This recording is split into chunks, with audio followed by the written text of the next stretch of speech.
Hello everyone, good morning. তো আজকের দিনটা কিন্তু খুব খুব খুব একটা শুভ দিন। তো সকালটা খুব ভালোভাবে শুরু করছি।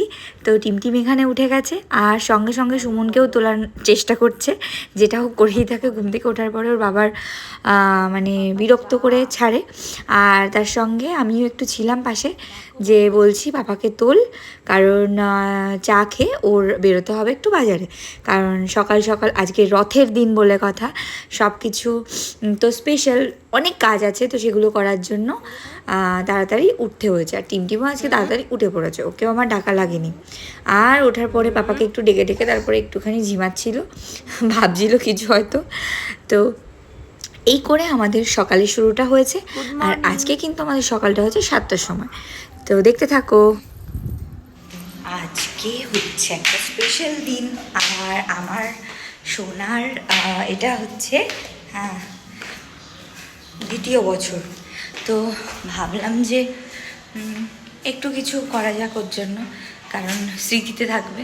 তো দেখতে থাকো কী করতে যাচ্ছি। তো এটা তো মন্দির আমাদের, সবাই তো দেখেছো আগেও। তো আমি ঠাকুরকে একটু প্রণাম করে নিলাম। আর তারপরে আসলে বাড়িতে আগের থেকেই সুমনের রথ আনা ছিল, যেটা কিনা ছিল। তো তার জন্যই আর আলাদা করে টিমটিমের জন্য রথ আনা হয়নি। তো আমি আগের দিন পরিষ্কার করার সময় ওগুলো আলাদা করে সাইড করে রেখেছিলাম। তো সেটাকেই এখন আমি নিয়ে যাচ্ছি, একটু ধুয়ে ধুয়ে পরিষ্কার করে আমি রথটাকে সাজাবো। আর ফুল টুল সব কিছুই আনানো কমপ্লিট।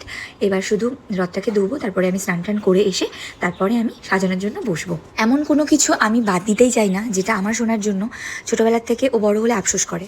ও সব কিছু দেখুক, শিখুক, ছোটোর থেকেই করুক। আমার যতটা সাধ্য, আমি যতটা পারবো, আমি ওকে সেই রকমভাবে সব কিছু করানোর চেষ্টা করব। আর এই রথ জিনিসটাও তো বাচ্চাদের আনন্দের একটা বিষয়। জগন্নাথ ঠাকুরের সব কিছু ছোটোবেলার থেকে একটা ইমোশন থাকে এর মধ্যেও। আর রথ টানা, রথ সাজানো, যদিও ছোটোবেলায় আমার সেভাবে এই রথ পালনটা ওরকমভাবে করা হয়নি। বাড়িতে যেহেতু ভাই ছিল, কিন্তু তবুও বাবা ব্যস্ত থাকতো কাজের জন্য, আর মাও সেভাবে পেরে উঠতো না। তো আমার শোনার ক্ষেত্রে আমি সেটা চাই না। আমি চাই ছোটো থেকে ও এগুলো দেখে বড় হোক, শিখুক এবং আনন্দ করুক, যাতে ও স্মৃতিতে থেকে যায়। তো ঝটপট স্নান টান করে চলে এসেছি। আর নিচে প্রচণ্ড হাওয়া দিচ্ছিল, খুব সুন্দর, এবং গাছগুলো এরকমভাবে নড়ছে যে দেখতে পাচ্ছ কত জোরে জোরে হাওয়া হচ্ছিলো। তো দাঁড়িয়ে দাঁড়িয়ে ভাবছিলাম যে না, দাঁড়ালে হবে না, আমার এখনও প্রচুর কাজ আছে, সেগুলো কমপ্লিট করতে হবে, কারণ একের পর এক কাজ রয়েছে।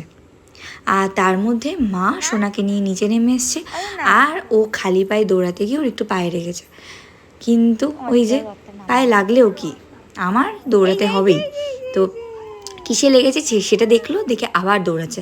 কি নেবে কি না নেবে, ওকে নিচে নামালে মানে সব সময় পেছনে একজনকে থাকতে হয়।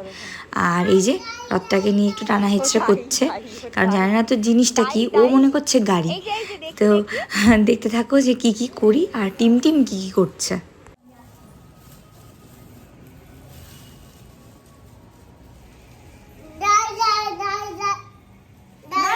ঠাকুরের গাড়ি, ঠাকুরের এখানে আসে, এই যে আমার কাছে এসো, আমার কাছে এসো।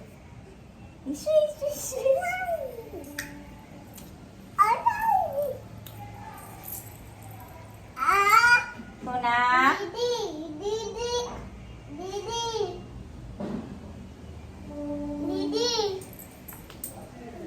দাঁড়াও, এখানে বসো, এখানে বসো, এখানে বসো, বসো বসো, হ্যাঁ বসো বসো,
গাই গাই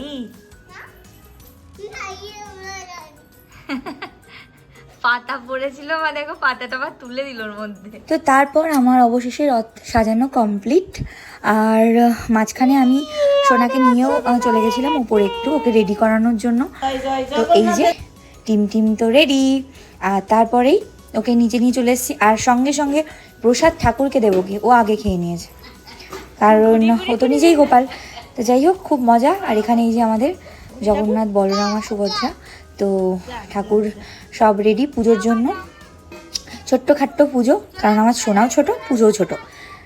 তো তারপরে কি কি হচ্ছে না হচ্ছে, কারণ বাকি আরও অনেক কিছু করব আজকে, সেগুলো দেখতে হলে সঙ্গে থাকতে হবে এবং পুরো ভিডিওটা না কেটে কিন্তু দেখতে হবে। দেখো, আর এখানে টিম কিন্তু এখন পুজো করবে নিজে হাতে, তো সাথে থাকো। নমো নমো,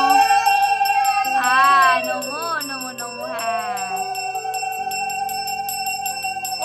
ওইদিকে ঠাকুর, ওইদিকে মাম্মা।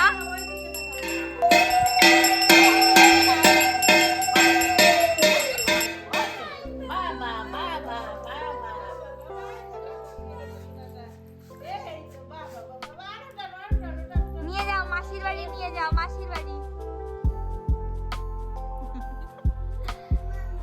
আস্তে আস্তে আস্তে আস্তে আস্তে। বাবা মাই, বাবা মাই শুধু উপরে ঠেলি। এনো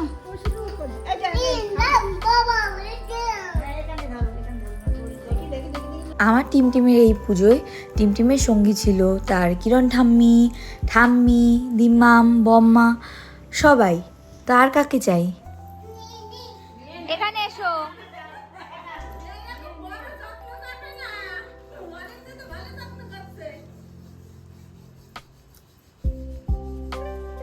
সবাইকে দৌড়ে দৌড়ে প্রসাদ দিয়ে বেড়াচ্ছিল, খাইয়ে দিচ্ছিল।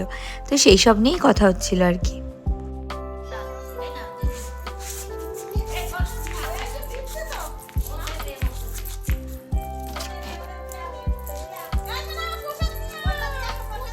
পুজোর পর্ব শেষ করার পরে আমরা রেডি হয়ে গেছিলাম বেরোবো বলে একটু।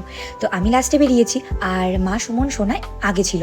তো তারপরে সুমন আমার জন্য দাঁড়িয়ে ছিল, গেটে তালা দিয়ে আমরা যাচ্ছি। আর মা আর সোনা রাস্তা ছিল, মানে আগে গিয়ে দাঁড়িয়েছিল। তো তারপরে আমরা এই যে টোটো অনেক দূর আগেই নামিয়ে দিয়েছে, তার জন্য আমরা আবার হেঁটে হেঁটে আসলাম। কারণ ভালোই হলো, দেখতে দেখতে আস্তে আস্তে সব রথগুলোও দেখা হচ্ছিলো, প্লাস আমাদের ঘোরাটাও হয়ে যাচ্ছিলো। কিন্তু যা গরম পড়েছিল, মধ্যেখানে আবার সোনাকে একটা বেলুন কিনে দিয়েছিলাম। আর তার মধ্যেই একটা রথ দেখি, এবং চারপাশে ফাঁকাও ছিল কিছুটা। তো ভাগ বুঝে রথের দড়িও টেনে নিয়েছি, ভাগ্য ভালো ছিল। আর গরমে খুব খারাপ অবস্থা হয়ে গেছিলো বলে ওখানে না দাঁড়িয়ে থেকে দোকানে চলে আসলাম, কারণ সোনা প্রচণ্ড ঘেমে গেছিলো। আর তারপরে আমি, সুমন আর মা একটুখানি বেরিয়েছিলাম সোনার জন্য কিছু জিনিস কিনবো বলে। আর তারপরে বাড়ি আসার ভিডিওর করা হয়নি, তো যার জন্য এখানে স্টপ করছি। আর ভিডিওটা পুরোটা দেখেছো যারা, কমেন্ট করে অবশ্যই জানিও কেমন লাগলো, এবং সাবস্ক্রাইব করো চ্যানেলটাকে। টাটা।